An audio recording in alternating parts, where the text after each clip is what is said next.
la ley, ¿sí? Todos somos iguales ante la ley.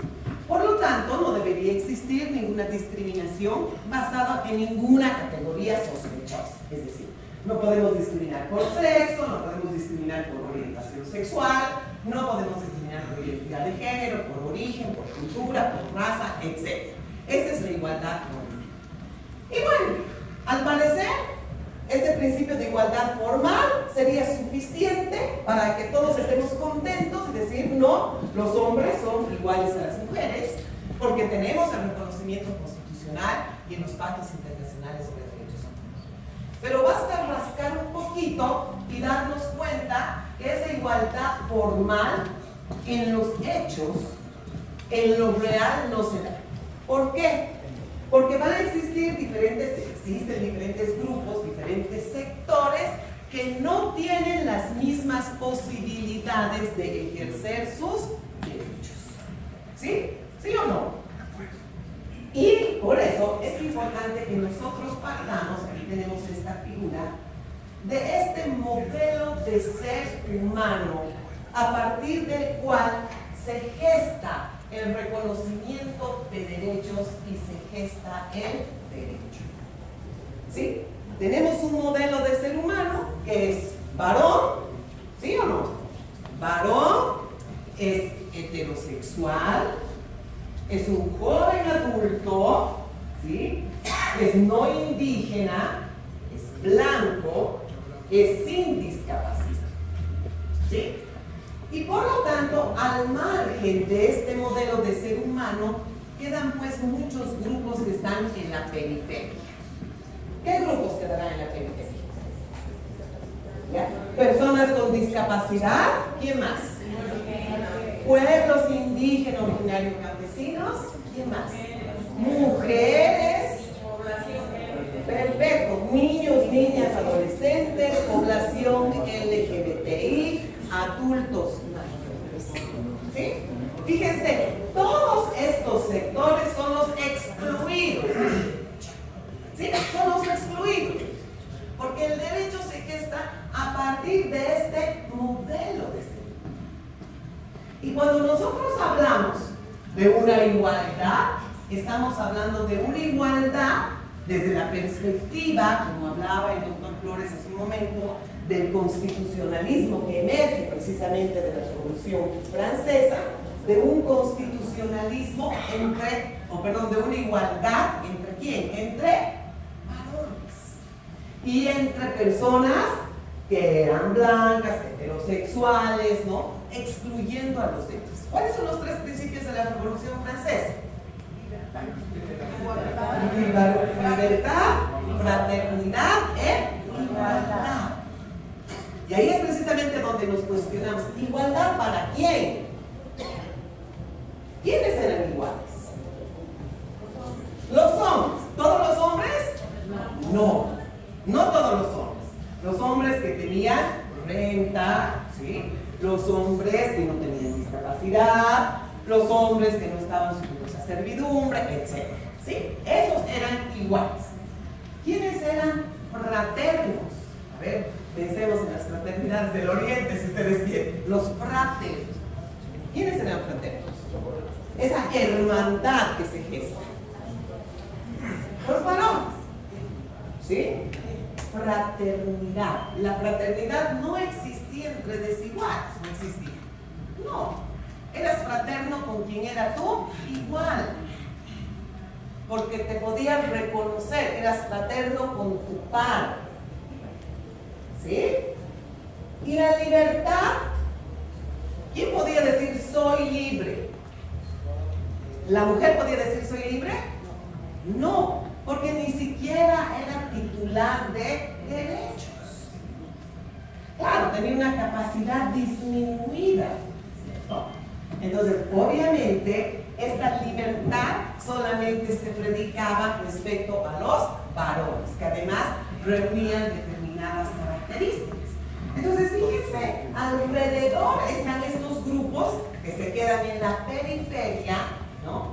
Y que poco a poco van a ir luchando por sus derechos, ¿sí? El reconocimiento de sus derechos les ha costado sangre, les ha costado luchas, les ha costado realmente días de sufrimiento, de tenacidad, en fin, ¿no? Y esto se ve reflejado inclusive en los instrumentos internacionales de derechos humanos. Fíjense, todos los instrumentos internacionales sobre derechos humanos reconocen a la igualdad y no discriminación, ¿sí? El Pacto Internacional de Derechos Civiles y Políticos, la Convención Americana de Derechos Humanos, etc. Nuestra Constitución Política del Estado, en el artículo 14, reconocen el principio de igualdad y no discriminación, ¿sí? Pero es el reconocimiento de un principio de igualdad formal, ¿sí? Pero ¿qué pasa a nivel de los instrumentos internacionales? En materia del derecho internacional de los derechos humanos, hay una etapa que se llama el proceso de especificación de los derechos humanos. ¿Por qué? Porque los estados se dan cuenta que es insuficiente el principio de igualdad en su sentido formal. Porque existen grupos subordinados, discriminados históricamente, que no tienen las mismas oportunidades para el ejercicio de sus derechos. Y que por eso necesitan derechos específicos, ¿sí? O se necesita que se adopten medidas positivas o acciones afirmativas para que puedan ejercer sus derechos. Por eso, en ese proceso de especificación, se van aprobando varios instrumentos internacionales para grupos específicos. A ver, ¿quién me puede dar ejemplos de instrumentos internacionales para grupos específicos en situación de vulnerabilidad? Perfecto, la Convención Belén do Pará, que es el Sistema Interamericano de Derechos Humanos. ¿Qué más? La CEDAW, la Convención para la Eliminación de todas las formas de discriminación hacia la mujer, que es el Sistema Universal. A ver, ¿qué otros instrumentos para otros grupos? Hemos identificado dos instrumentos internacionales vinculados a los derechos de las mujeres. La Convención para la Eliminación de la Discriminación hacia la Mujer, que precisamente tiene como núcleo central luchar contra la discriminación. Y la Convención Belén do Pará, que tiene su núcleo en la violencia y que precisamente lucha contra la violencia hacia la mujer. A ver, otros instrumentos de otros grupos. Ya, perfecto, la Convención de los Derechos del Niño. ¿Qué más?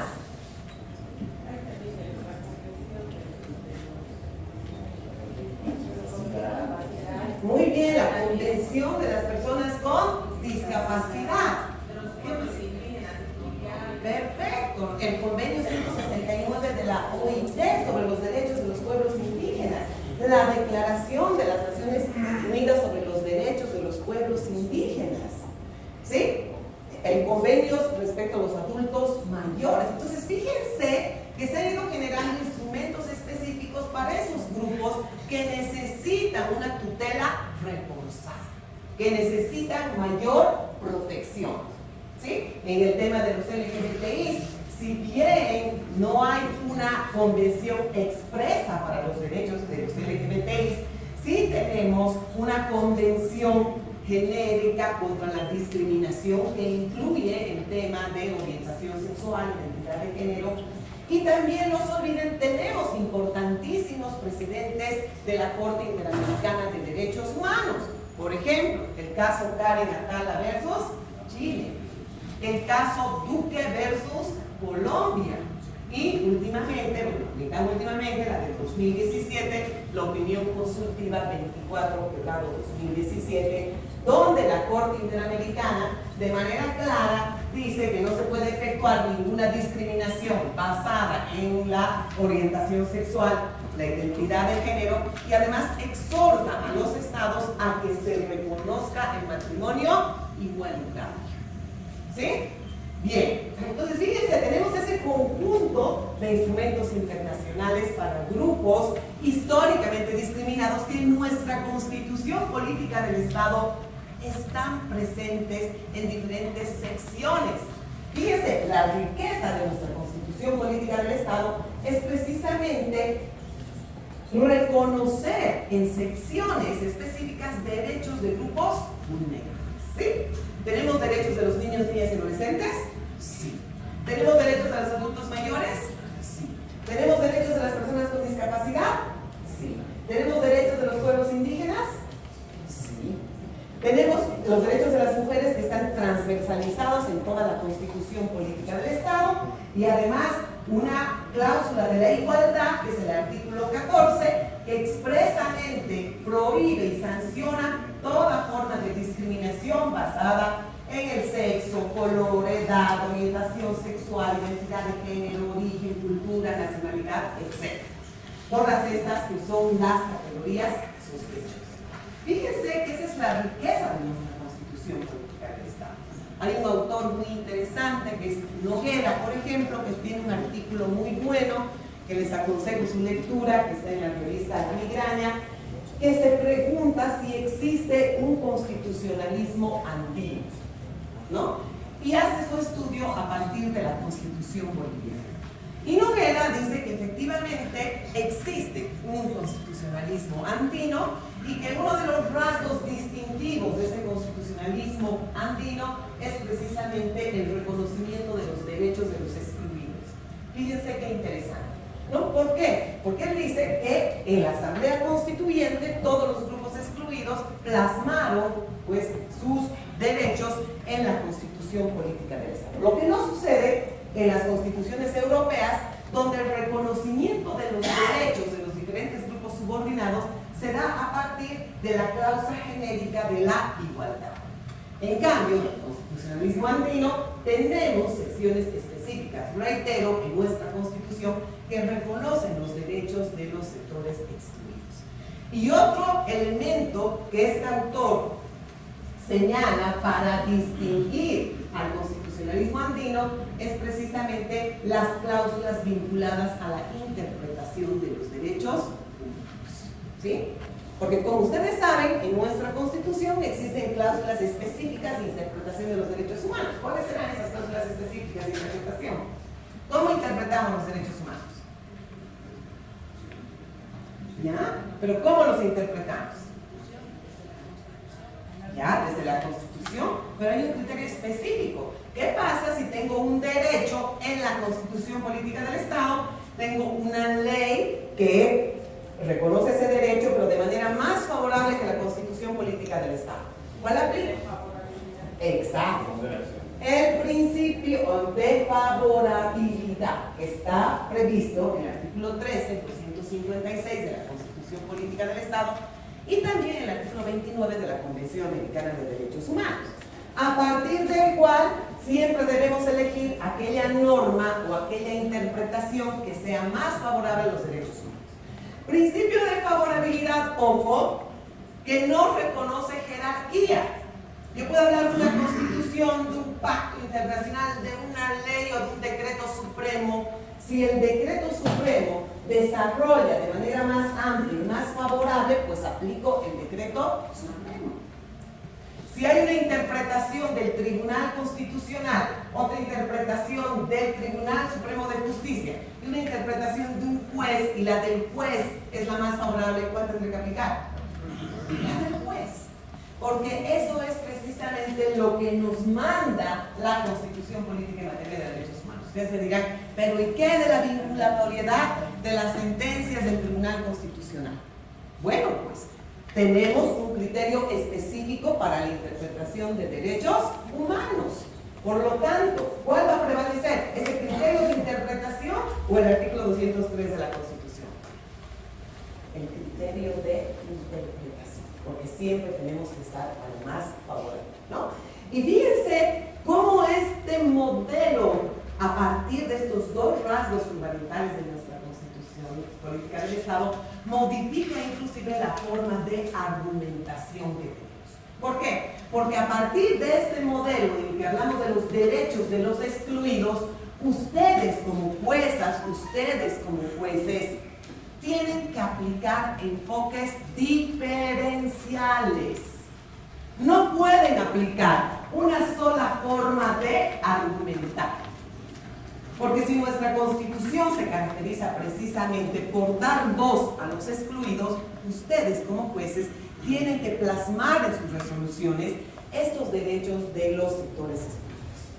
Es decir, ya no estamos con la venda en los ojos, ¿cierto? Es decir, no, yo no reconozco ninguna diferencia al momento de aplicar la ley, al momento de argumentar. ¿Por qué? Porque todos somos iguales ante la ley. Un momentito, no, eso es falso.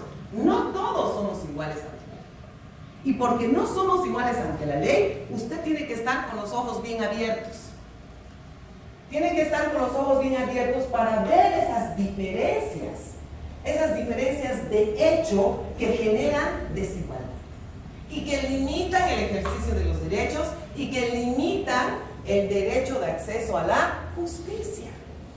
Por lo tanto, señores jueces, señoras jueces, lo que tenemos que hacer es aplicar esos enfoques diferenciales que ya han sido desarrollados por diferentes tribunales, por la Corte Interamericana de Derechos Humanos, por cortes constitucionales, tribunales constitucionales. Enfoques diferenciales que van a estar dirigidos precisamente a ver esas características de subordinación y discriminación histórica que han tenido estos grupos.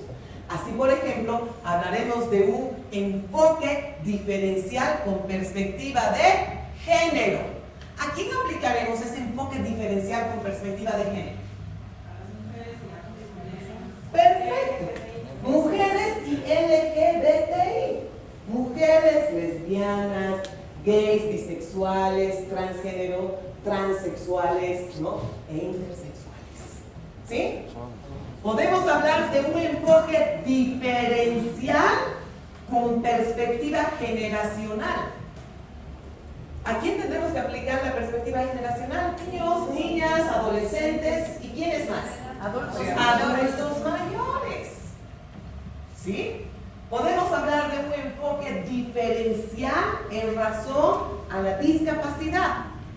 ¿Y a quién aplicamos ese enfoque? A las personas con discapacidad. Podemos hablar de un enfoque diferencial con enfoque intercultural o con perspectiva intercultural. ¿Y a quiénes aplicamos ese enfoque? A los pueblos indígenas. ¿Sí? Entonces, fíjense, nuestra forma de argumentar es el correlato del reconocimiento de estos derechos específicos de grupos excluidos contenidos en los instrumentos internacionales sobre derechos humanos y también en nuestra Constitución Política del Estado. ¿Y qué implicará juzgar con un enfoque diferencial? ¿Qué implicará? Nosotros vamos a ver ahora un enfoque, o sea, una perspectiva, que es la perspectiva de género. Pero en general, ¿qué implicará el enfoque diferencial? ¿Qué tendremos que considerar para juzgar un enfoque diferencial?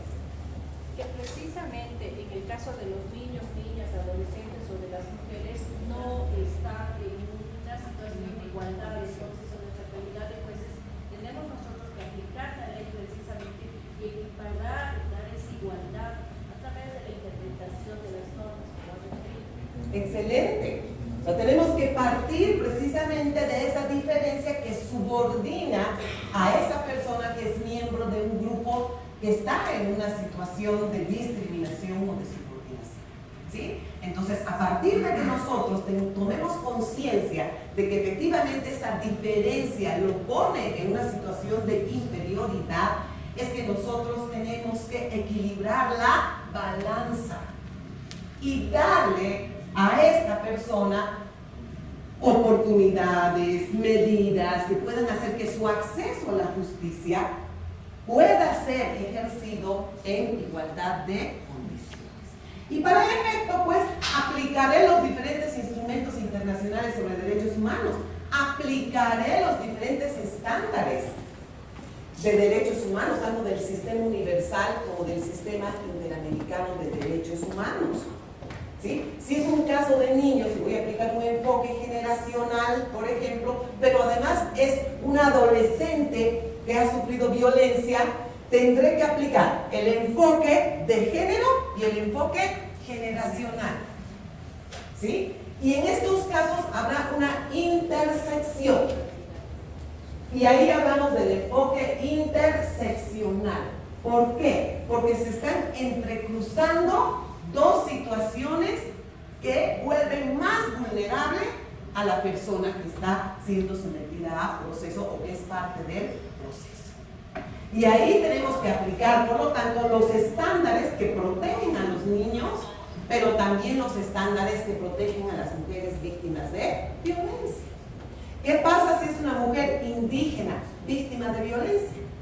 Tendré que aplicar el enfoque intercultural y también tendré que aplicar el enfoque de género, que es lo más complicado, porque aquí tenemos que armonizar derechos de los pueblos indígenas con derechos de las mujeres, ¿no? Entonces, fíjense que nuestra realidad es compleja y nosotros como juzgadores, como juzgadoras, tenemos que argumentar a partir de la complejidad que nos brindan estos casos. Porque antes era sencillo, ¿o no?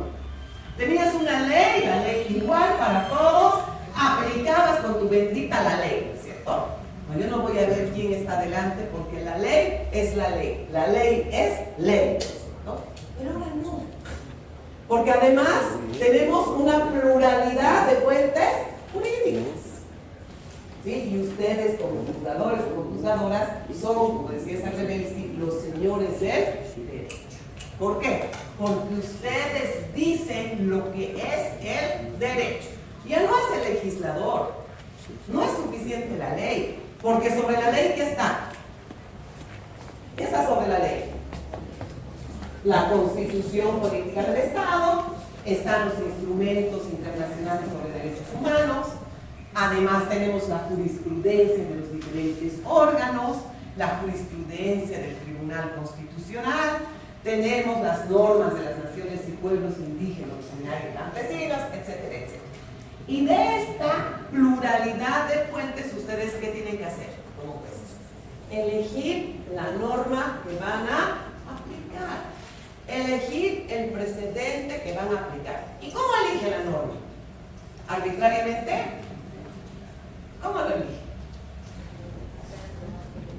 ¿Ya? De acuerdo al caso, pero obviamente para elegir la norma, ustedes podrán basarse ya haciendo una interpretación desde conforme, analizando los principios, valores, aplicando los principios de derechos humanos, la favorabilidad, la progresividad, haciendo los estándares que forman parte del bloque de constitucionalidad. O sea que fíjense, es la propia Constitución la que nos da herramientas para que los fallos y para que la argumentación no sea arbitraria, ¿sí? Que se acerque lo más posible a una resolución justa, ¿sí? Con la utilización de todos estos criterios, ¿sí? Bien. Es acercar la igualdad formal a la igualdad material. Exactamente. Lo que tenemos que lograr es que estas personas, estos grupos que están en una situación de desigualdad material, puedan ejercer sus derechos en un plano de igualdad. Y ese es el rol que tienen los jueces y las jueces, ¿no? Muy bien. Sigamos. A ver, vamos a adentrarnos ya en el análisis de lo que dice la Convención para la Eliminación de todas las formas de discriminación hacia la mujer, que nos da una definición muy bonita de lo que es discriminación contra la mujer y que luego esta definición se ha utilizado en los diferentes instrumentos internacionales sobre derechos humanos. ¿Qué nos dice?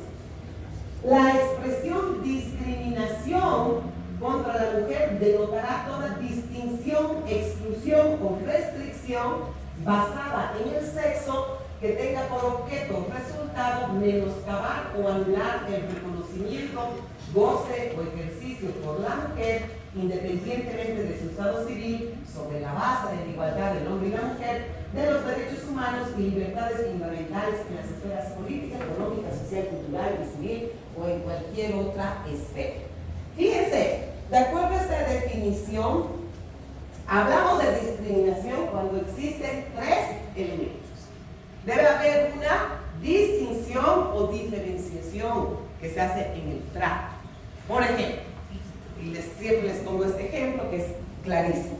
Teníamos una ley que establecía que las mujeres no podían trabajar en la noche, ni podían realizar trabajos inmorales. Los hombres sí podían realizar trabajos inmorales, las mujeres no. Los hombres sí podían trabajar en la noche, las mujeres no. Por lo tanto, fíjense, la ley hacía una diferenciación, una distinción o diferenciación. El segundo elemento, esta diferenciación tiene que estar basada en una categoría sospechosa. Y las categorías sospechosas son las contempladas, por ejemplo, en el artículo 14 de la Constitución Política del Estado.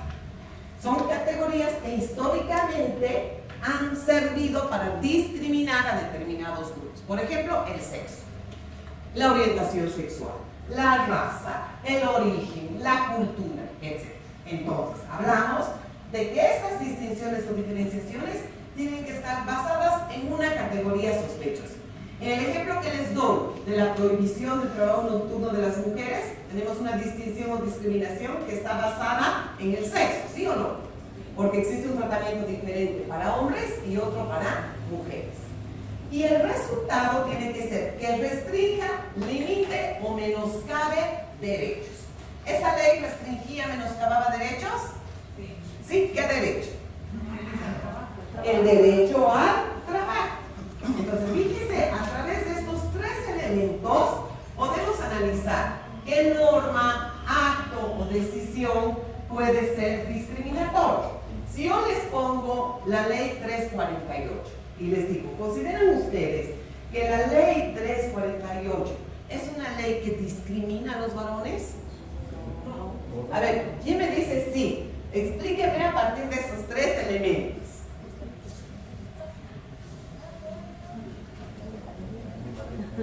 A ver, podemos analizar la ley 348 a partir de estos tres elementos. ¿Hace una distinción o diferenciación esta ley 348?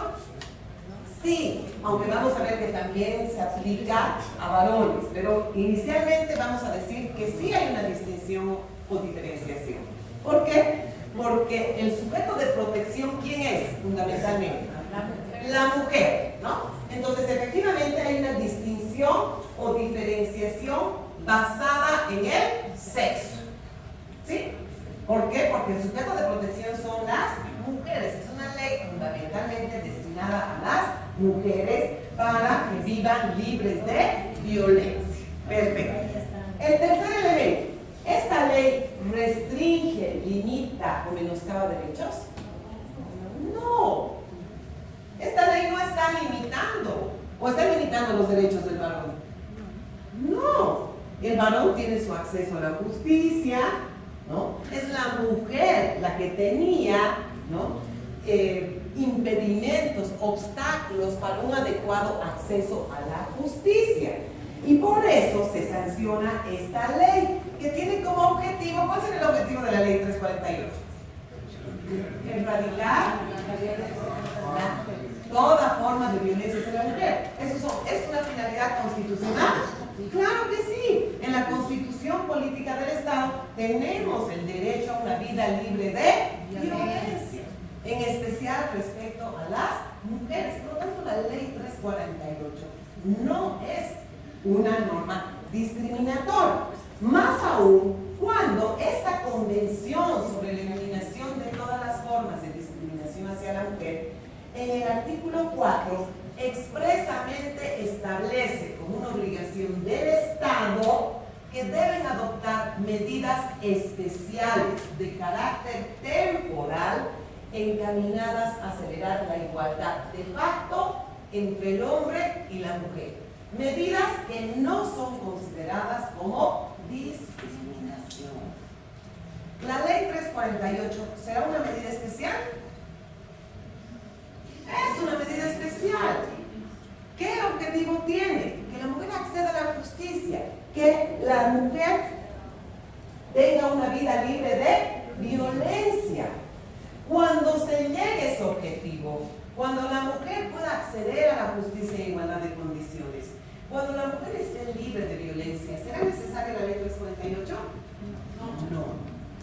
Por eso decimos que son leyes de carácter temporal, encaminadas a acelerar la igualdad entre el varón y la mujer. Ojalá llegue el día en que realmente no sea necesaria la ley 348, ¿no? Entonces, fíjense, ¿concluimos? ¿O hay alguien que todavía dice que sí es discriminatoria? ¿No? No es discriminatoria la ley 348, ¿sí? Ahora, existen diferentes formas de discriminación, ¿sí? Hablamos de una discriminación directa. ¿Cuándo hablamos de discriminación directa? Cuando la ley, la medida, el acto que estamos analizando contiene una diferenciación en el trato de hombres y mujeres, por ejemplo, o de otras categorías sospechosas, y esa diferenciación limita o restringe derechos. Por ejemplo, la ley que les he hecho mención hace un momento, que prohibía a las mujeres el trabajo nocturno, es una típica discriminación directa. ¿Por qué? Porque la diferenciación estaba en la misma ley, ¿sí? Y estaba restringiendo derechos, ¿sí? Hablamos también de una discriminación indirecta. ¿Cuándo? Cuando tenemos una norma aparentemente neutral, que no hace distinción entre una persona u otra, entre hombres y mujeres, ¿sí? Pero que los resultados de esa norma son contrarios al ejercicio de los derechos. ¿Sí? Y aquí me gusta dar un ejemplo, ¿no? Que está referido a las casas cuna. Hay una norma, no sé si hay un laboralista que me puede ayudar, ¿no? Que establece que las empresas que tengan, no recuerdo el número de trabajadores, ¿50? Ya, digamos que 50. Los que tengan más de 50 trabajadores tienen que tener una casa cuna. ¿Para qué? ¿Para qué la casa cuna? Es una guardería, ¿cierto? Bien.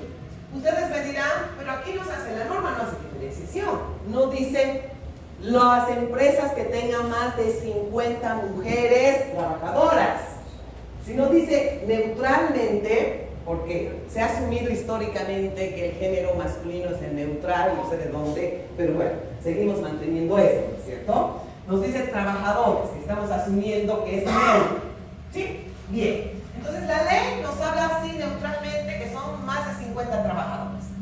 En los hechos, ¿qué ha generado esto?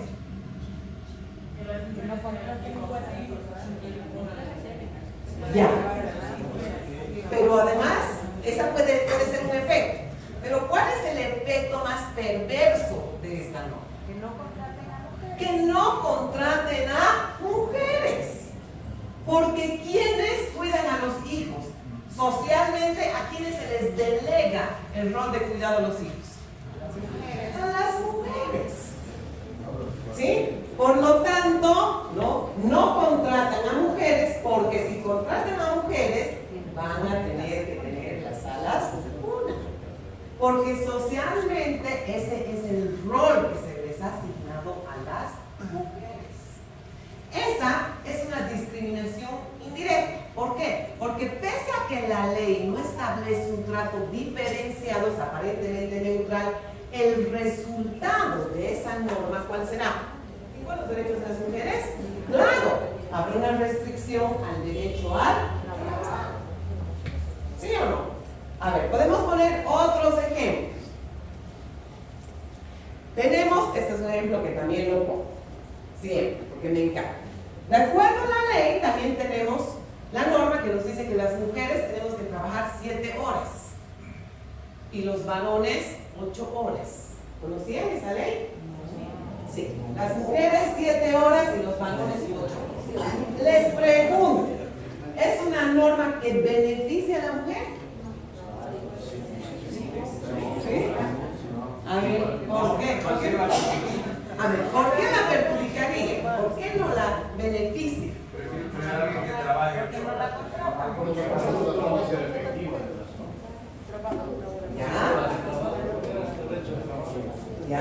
podría ser una consecuencia, ¿no es cierto? Prefiero contratar a varones para que trabajen las 8 horas. Pero además tiene otro efecto. ¿Por qué creen que esta norma fue sancionada? Claro. Exactamente. ¿Por qué 7 horas? Porque la mujer, en la horita que le queda, tiene que ir a su casa, tiene que cocinar, tiene que atender a las guaguas, etc. ¿No? Fíjense. Ya, eso no está cambiando. Entonces, fíjense. Claro, fíjense. Si nosotros mantenemos desde la ley esta diferenciación de horas de trabajo, en realidad estamos en la norma estableciendo roles de género. ¿Entienden? Porque estamos diciendo, la mujer va a trabajar 7 horas porque tiene que ir a hacer en su casa. Porque tiene que planchar, lavar y cocinar. Por eso tiene 7 horas. Tiene que ir a trabajar la doble jornada. La doble jornada. Exacto.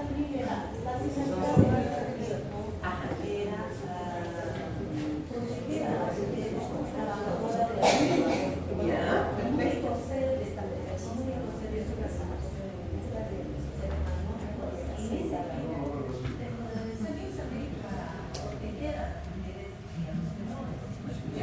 Pero después ya ha venido esa finalidad de que la mujer tiene que ir a trabajar menos horas para que vaya a la casa. Lo que también nos limita en el derecho constitucional de estar en igualdad de condiciones frente al sexo opuesto. Exactamente, exactamente. O sea, esa fue la finalidad de la ley. Pero normativamente puede asumir la ley que esos roles son exclusivamente de las mujeres. Si estamos en un estado que pues proclama la igualdad y la no discriminación, ¿sí? Que todos somos iguales, que todas las cargas tienen que ser compartidas. Por lo tanto, también las cargas domésticas, el trabajo en el hogar, etcétera, también tiene que ser compartido. No puede existir una norma que esté legitimando esa diferenciación en el trabajo doméstico. Otra norma más controversial. Sí. Resolver, por ejemplo, una situación de las demandas laborales. ¿Qué sucede? El abogado dice la mujer tiene que trabajar solamente 40 horas, no las 41. Y si trabajó sábado tiene como pago de horas extras. ¿No? Cuando se saca la sentencia y se le aplica la situación de la equidad, del derecho de la mujer al mismo, se fundamenta, resulta de que inclusive el Tribunal Constitucional sale favorable a la mujer, indicando que solamente tiene que trabajar 40 horas. Claro, fíjense por qué, porque estamos en el marco de la progresividad, ¿no? De los derechos sociales, y pues si la mujer trabaja 7 horas, o debería trabajar 7 horas, aplausos por la mujer, pero en todo caso esa responsabilidad debería ser compartida. Y bueno, pues si la mujer tiene que trabajar 7 horas porque tiene que atender su casa, lo ideal sería que el hombre también trabaje 7 horas para que también atienda la casa, ¿sí o no? Fíjense, es una lógica inversa. Lo mismo pasa con el tema del postnatal. ¿Quién tiene derecho al postnatal? La mujer tiene 45 días, ¿no es cierto? Perfecto. ¿El hombre tiene? El hombre no lo pague. Perfecto. El hombre no paga. Efectivamente. Pero escúcheme, lo que pasa es que